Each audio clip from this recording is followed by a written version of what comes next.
Hello and welcome to the first episode of Kitchen Table Magic. This is with me, Doug. I'm Doug, and later on we'll be joined by Josh and my friend Michael, and further on down the line, when he gets back from Louisiana, a friend of mine, JB. So basically, to let you know why I'm making this video, I played Magic when I was a teenager. Started around the dark and stopped playing around at the end of the Urza Saga block, basically because girls and expendable income was more important than cardboard spells.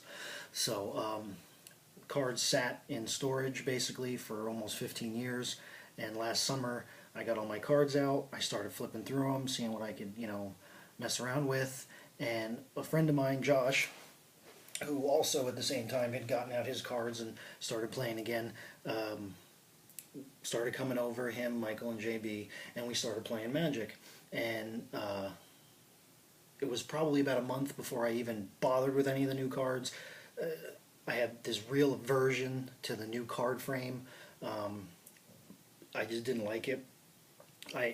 It's grown on me now. I still don't understand. I mean, I understand why they changed it. It was 10th anniversary, a whole new feeling of Magic. The two games before 8th edition and after 8th edition are completely different. So with that aside, I didn't even mess with any of the new cards. I played with all my old stuff, but Josh and Michael and JB played with all the new stuff. And at that time, I should say, the new stuff means M13 and Return to Ravnica, little bit of Innistrad Dark Ascension and Avacyn Restored. Basically, whatever they got out of the Deck Builders box that they bought. So we were playing, and then Josh came to me and he said, there's a game store near me, there's a game store near you, and they run standard tournaments on the weekends. Let's give this a shot. So I did. I bought like 2 Deck Builders boxes and I think a booster box of Return to Ravnica. And I put together a mill deck, which I thought was, you always think this deck's going to kick ass, and then you find out how piss poor your planning really was when you sit down at the table. So we went to the first tournament, and for those of you who don't know, and if you're watching this video you probably should already know, but Standard is a format which is the block in rotation and the block before it, and then whatever core set is in between those two blocks. So for the sake of this and what we were doing, it was the Return to Ravnica block, M13, and the Innistrad block, for which we had very few cards and almost none of the power cards for them. So the 4 of us went, we got annihilated. I don't think we won a single game. I think maybe JB won a game with his half-ass Populate deck, and Josh, I think, won a game or 2. So, we licked our wounds, we went back home, and then, we just kept getting together every Sunday night to play Magic. And each week, each tournament we learned a little bit more, and the idea of Standard with the 2 blocks being available plus the core set, leads to a lot of possibilities. In theory. In reality, it actually comes down to like 10 cards, and you get multiple copies of those 10 cards, and you run them around like 3 or 4 different combos, and you got the game. Correct us. So, but I didn't know that at the time. And when I originally played back in high school, growing up in Wyoming, the only places to really go for any tournament scene were Denver, maybe Salt Lake City, which was really far away, maybe Casper. I don't know if they even had a competitive gaming community at the time. So my friends and I basically just played whatever you had, you played. It was just a casual, open environment. Nobody gave a shit about if you played with cards out of rotation or whatnot. So it was very casual. I didn't really understand or get a taste of competitive Magic until last summer. And whew, competitive Magic is scary. I used to think I was good at Magic. I still think I'm good at Magic. I'm good at kitchen table Magic. I'm not necessarily good at competitive Magic. The timing of the environment, the power cards of the environment, the combos, the tricks, the different plays and strategies and tactics of the environment are completely different than casual play. Obviously, that's probably why they have competitive Magic. it's a completely different feel. You get frustrated, and you oftentimes lose to the same 2 or 3 cards over the course of several different decks. Like I said, Thragtusk. Like right now, you're seeing in this standard, which is Innistrad and Ravnica, you're seeing Thragtusk, Restoration Angels, Geist of St. Traft. You're seeing Sphinx Revelation out the ass. I played against a deck 2 weeks ago that had 4 Sphinx Revelations in the deck, in a control deck. So you're seeing it's not as open as you would think having that pool of cards available. And I understand that certain cards are good for standard, certain cards are good for limited, certain cards are just casual cards.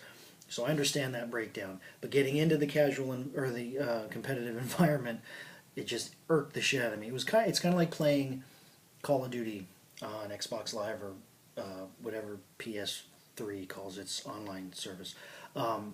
It's fun for a little while, and then you don't play it as much as the other guys do, and the guys that are on 24 hours a day or 23 hours a day playing are killing you as soon as you spawn, and you take 2 steps and you're dead, or you go to stab somebody and you get stabbed from behind, and it gets frustrating after a while because you don't necessarily have the time or the money to devote to the game to get your deck to that level, or you're not as good in competitive play to win the prizes, to get the boxes, to get the cards, to play at a competitive level. So it kind of sucks, and it gets real frustrating. And from somebody who cut their teeth on and grew up on and enjoyed a casual environment, competitive Magic was really an eye-opener, and it was a bit of a kick to the pants. So this whole video and series of videos, I'm just going to review some cards. It's going to be real casual. I'm not a big video guy. I don't really make a lot of videos, so they're probably going to come out like shit. I know the pictures I took of the cards that I'm going to do voiceover for aren't great. That may evolve with time. My backdrop is a brick wall. I'm sitting in my spare bedroom using my iPad, so it's real simple. But what I wanted to do was basically talk about some cards that don't see competitive play, at least that I've seen, or in some of the top 8 decks, but are really good, in my opinion anyway, and Magic is full of opinions of what cards are good and what aren't, but these cards are really good in kitchen table play. So without wasting too much of your time, because the counter's at almost 8 minutes, let's start. I'm basically going to review 4 cards that I think are good for competitive play that I use, and I'll explain why and maybe some of the little tricks and tactics or nuances that I use with them. And then we'll talk about the fuck this card of the week. The card that is just, I've been trumped by 100 times, and it kicks your ass in standard, and it just fucking annoys the shit out of you, and you don't want to see it. When you see it cast, you instantly get pissed, and you're like, fuck you. You just want to flip the table and give the guy a middle finger, or just snatch it from him and tear it up. So we'll review 4 cards, and then we'll talk about the fuck you card of the week. So stay tuned. We're going to break, do a little voiceover, and we'll get to it. Possibility Storm. I absolutely love this card. It's the first card we're going to talk about today, and it's fantastic. And again, it's fantastic. I'm in a casual environment. I'm trying right now to work it into a competitive standard deck. Hopefully it'll work out. But this card is, I don't know if they made it to impact standard, or if they made it just for a casual environment, but it's awesome. It's just like the text on the card, the overlay text that I put on this says, it's instant mayhem. Whenever you cast a spell, you exile it, you search your deck for another spell, and you can play that, or you can shuffle them both back in, blah, blah, blah. You can see right on the screen, you can read the text for yourself. It's an awesome card. It's crazy. It's just great. The artwork is fantastic. It's just, I can't say enough about how much fun this card is, especially when the 4 of us get together at the kitchen table and you slam this down, and then you somehow get another one into play, and it's just absolute fucking craziness. This deck The deck that I made for this is just nothing but burn spells. It's absolute mayhem. It's just possibilities are endless. I officially named the deck It's Possible. So, a couple good combos with this that I'm using is Nibmagus Elemental. If he's in play, you can play the first spell, exile it to the Nivmagus Elemental, give him +2/+2, and still search for another spell with Possibility Storm, and either play that spell or give your Nivmagus another +2/+2. So, you got like a Pillar of Flames or a Skullcrack or something, which I use in the Possibility Storm deck. You can pump your Nivmagus Elemental up to a 4/6, or I'm sorry, a 5/7, or a 4/5/6, with basically by spending one spell. It makes him huge. It's ridiculous. One game we were messing around a couple weeks ago, and I got him up to like a 10/11 or a 10/12 or something like that. It's just freaking crazy how big you can get these guys. Another card that I'm using with with Possibility Storm, in the main deck, and this is what's going to go into the competitive deck that I make for this, is Curse of Exhaustion. 2 white, 2 colorless. Target, or cursed player, target player can't play more than one spell per turn. This effectively locks the game down if you have a Possibility Storm in play and a Curse of Exhaustion in play. They can't play anything. They play a spell, it gets exiled to Possibility Storm, they search for the next one, and they're not allowed to play it. I pulled it off once last week in a standard tournament, and the guy scooped his cards and shook my hand, said, "Good game, we're done." So it locks down the table. Granted, Possibility Storm's 5, Curse of Exhaustion's 4, and if the Possibility Storm's out first and you cast the Curse of Exhaustion, you have to mill till you get to another enchantment, which could be another Possibility Storm, and that would just fuck all things up like crazy. It'd just be ridiculous. So what I would like to do is put Curse of Exhaustion in first, and then Possibility Storm. And in the deck I play with 2 Possibility Storms, 2 Curse of Exhaustions, and 4 Curse of the Pierced Heart. So you can play Curse of the Pierced Heart later in the game for 2 mana and hopefully hit the Curse of Exhaustion or another Possibility Storm or whatever. Plus, with Possibility Storm in play and 2 or 3 Curse of Curse of the Pierced Hearts, you kind of put them on a bit of a clock. Again, I don't think this card's going to see any standard play of any impact. I don't think it's going to be an award winner, but it's fun. It's a fun card. It's a blast to play. It'll make your kitchen table games a lot more fun. And it's fun to do in a burn deck. You never know what you're going to get. So life is like a flaming brimstone box of chocolates. So Possibility Storm, play with it if you get a chance. Build a deck around it. It's a lot of fun. I have yet to play it in a creature-heavy blitz deck. I think it would be interesting in a creature-heavy blitz deck, like a Naya blitz deck. If a lot of the creatures had haste, it would start to get ridiculous. So give it a shot. Render Silent. There isn't a whole lot you can say about this spell. It's a counter spell. Traditionally, well, not traditionally, but lately, it's like counter spells are 3, because God forbid you make a 2-mana counter spell. I don't understand why they got rid of that, but whatever. Render Silent. The one you're looking at, is the Buy a Box promo card, which I think is better than the actual art for the in the box card. I love Render Silent. I think it's one of the best counter spells they've printed in a while. 2 blue, 1 white. The 1 white's kind of a bit of a hamper, but you're going to play this in a control deck, and control decks are playing blue-white anyway. So it counters a spell, and they can't cast anything for the turn. So it's a big fuck your turn. It's, blah.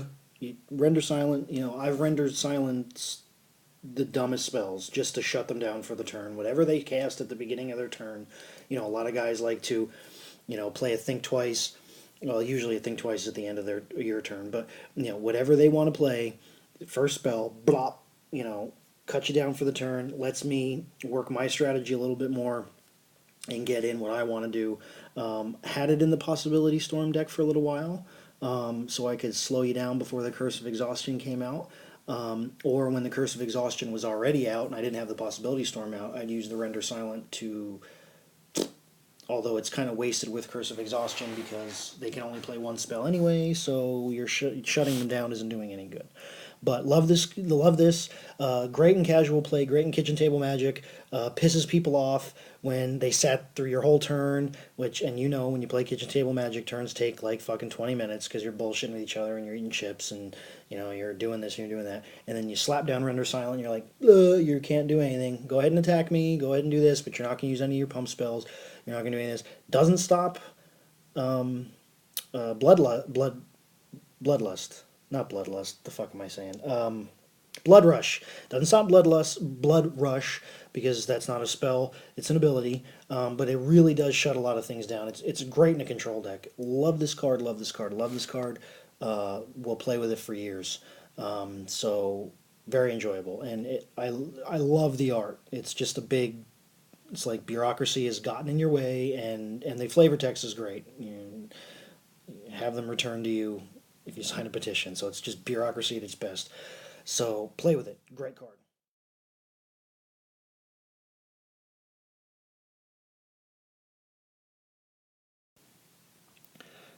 Nightveil Spectre. Another card I absolutely love. This card was in my very first standard deck, my mill deck.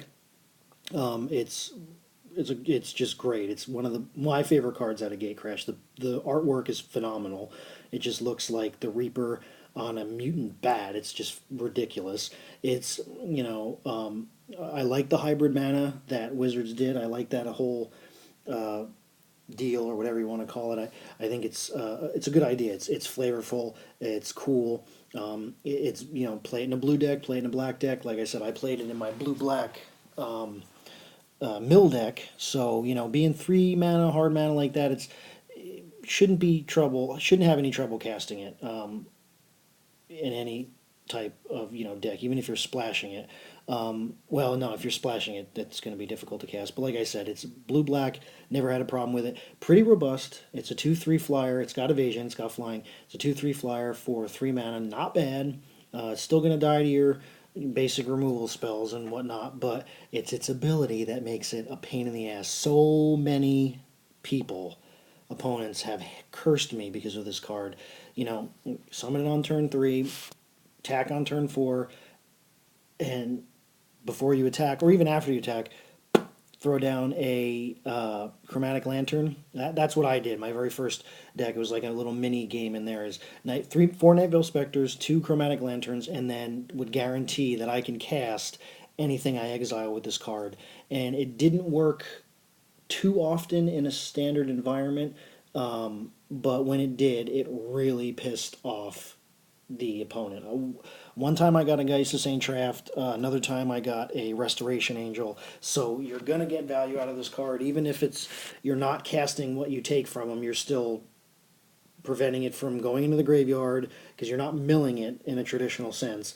So it's not going in the graveyard, so they can't fetch it. It's exiled. It's gone. The only thing is when the Nightveil Spectre leaves play, the cards exiled by that particular Nightveil Spectre can't be played by you anymore. So that kind of sucks. I learned that the hard way. But it's still annoying for an opponent to go in for 2 flying, take the top card, and there's that anxiety and that tension of what card is it? Oh, all right, it's a shit card. It's no big deal. And then that one time that it's part of their win condition or part of the big combo they're trying to set up is you're gonna fuck their tempo up just by rattling their cage. Great card, love it. Awesome art.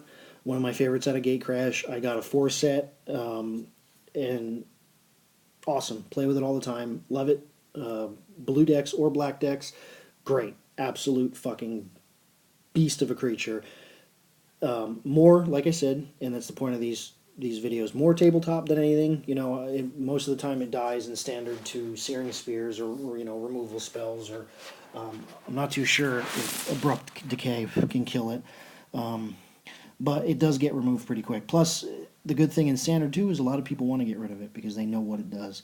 So, in the 3rd game I played against the opponent where I got his Geist of St. Traft, I had 4 of these guys, and I made him play around them in the sense of that he had to deal with them because he didn't want to lose another big card and fuck his combo and his win condition up. So he wasted spells on this card that he would have probably could have put onto other cards that helped him win the game better. So it's a tempo killer.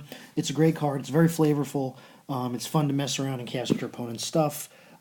Great for tabletop. Love it. Use it whenever you get a chance. Great card.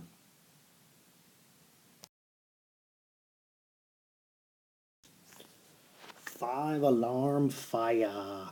As a firefighter, I can appreciate this card. I love the flavor of it. The picture is awesome. It's just a bunch of goblins starting shit, burning fucking stuff down. It's great. It's an enchantment, and it's pretty cheap. It's only 3 mana. It's only 2 red, 1 colorless, so it's not that big of a deal. I don't see this as a standard card, although I do have it in my green red blitz deck, and I will explain. I'll explain why I think it's actually a pretty good constructed standard card when it isn't, nobody's using it. I like it in tabletop because a lot of the time, especially in my blitz deck, and this should be used in a blitz deck, hands down, because you have to deal combat damage. You don't have to deal it to the player, you just have to deal combat damage to get a blaze counter.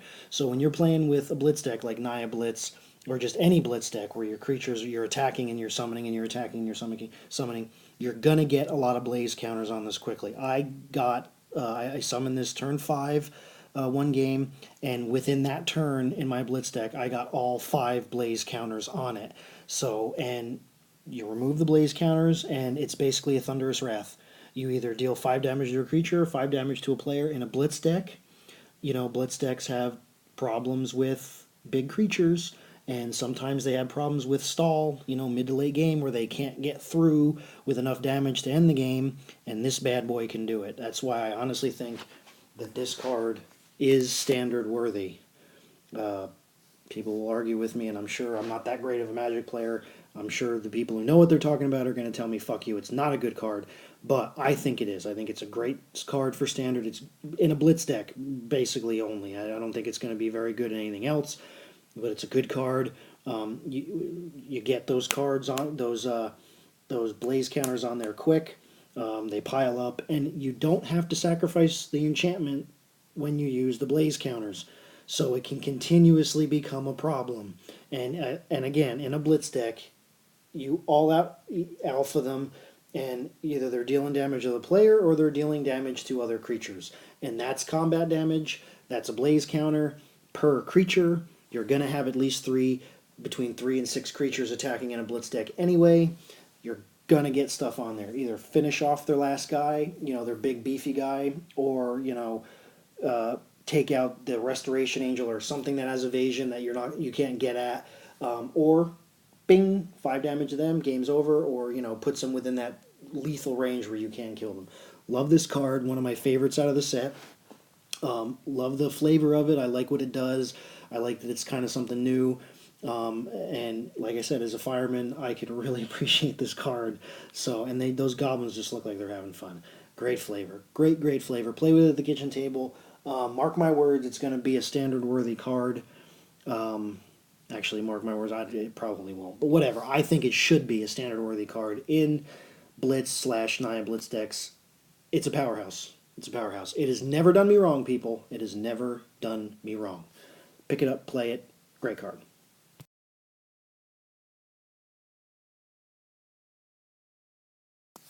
Okay, and this brings us to our Fuck This Card of the Week. And as you can see, this week's card is Sphinx Revelation. Fuck this card. I haven't lost the game as a direct result of this card in many standard tournaments, but I guess I kind of did, because they used it to either put themselves out of range of me killing them with creatures or burn spells, or they've used it to draw into their win condition, or whatever it is that they're using to win the game. A lot of control players use this for control decks to keep the life total up, draw into cards, so they can keep fucking Nephalia, Drown Yarn. This card is ridiculous. I mean, it's mythic rare for a reason, I get that, and I'm glad it is, but like, was it 2 months ago? Right after, no, it was further back than that. It was right after Gatecrash release. I played a deck, or watched a deck played with 4 Sphinx Revelations, and the guy was just casting them to cast them. It's an instant, it's not a sorcery, so you can play it at the end of their turn and get maximum value out of it. It's just ridiculous. It's a bit overpowered. It's going for like easily $25-$30 right now in the secondary market, and I fucking hate this card. It's just bullshit. It's abused to the nth degree. A lot of that is just emotional because it has beaten me more than it hasn't beaten me, but I fucking hate this card. It's just bullshit, and it has the honor of being basically this show's very first fuck this card of the week. I don't like it. I play with one in my dark control deck, my blue, black, white control deck, but just because I have one, I figured, fuck it, I've got one. It's a good card. Don't get me wrong. It's a great card, actually. It's a fantastic card. Life and cards, whoa, and only for 3 mana. If this was 20 years ago, or not even 20 years ago, if this was 12 or 15 years ago, when I first started playing Magic, this would be a fucking 8x. It would be ridiculous, or it wouldn't even exist. So, great card, which is probably why I hate it so much, because I only have one copy, and there's complete decks built around this. Not that great of a kitchen table card, really, which is why kind of the whole fuck you of the week. Like I said, it's good in competitive Magic. It's not really a casual card. It's fun to play. Your friend's like, oh, you got a fucking Sphinx Revelation. Ah. And, you get cards, you get life, you get card advantage, you put yourself out of, certain abilities, damage and whatnot. Good card. Good card. But fuck it. I hate it. It's a piece of shit. Don't like it. I actually considered selling my only copy because I only have one and it's not real integral to the deck, so I may just get rid of it. But whatever. Either way, I fucking hate it. Fucking hate it. Just completely ridiculous. It was either this or Thragtusk as the first week's fuck this card, and I really, really wanted to do Thragtusk, but I sold my 2 copies, so I don't even have a copy to do. So it's just, Thragtusk is ridiculous. I mean, the creatures these days in Magic are just, bleh. They're just bombs. Every one of them is just, not every one of them, but the creatures are getting out of hand. I mean, granted, Urza's block way back when, the spells were out of hand, and, Stroke of Genius and Tolarian Academy and everything, and you can infinite mill them and blah, blah, blah, or infinite deck them and whatnot. So I could see where they did a shift, but just fuck this card and fuck these overpowered creatures, Geist of St. Traft and fucking Thragtusk and, not a creature but Entreat the Angels and all that shit. It's just fucking frustrates you to hell. You get this played on you, Sphinx Revelation, and you're not that upset, especially if you're playing another control deck. You're like, I was playing my mill deck. I was like, all right, I'm milling him, so it doesn't matter that he gained life. But he drew into like 6 cards, and one of those 6 cards beat me. So that's what gets you, and that's what pisses you off, and that's what fucking stokes the flames of fire. So fuck this card. First one. The first week's fuck this card. It's pretty much all I got to say about this card. Not even that good art. Art's kind of stupid. Can't even really tell what it is, even because the picture's shit, but when you look at the card, you can't even really tell what it is. So, fuck it. Blow it out its ass. Every copy you find, sell it, burn it, fucking whatever. Piece of shit. Well, that's about it, really. As you can see, I changed positions. I wanted to sit down instead of sitting on the floor. That's our first review, our first episode. We went over some pretty good cards, some cards I like.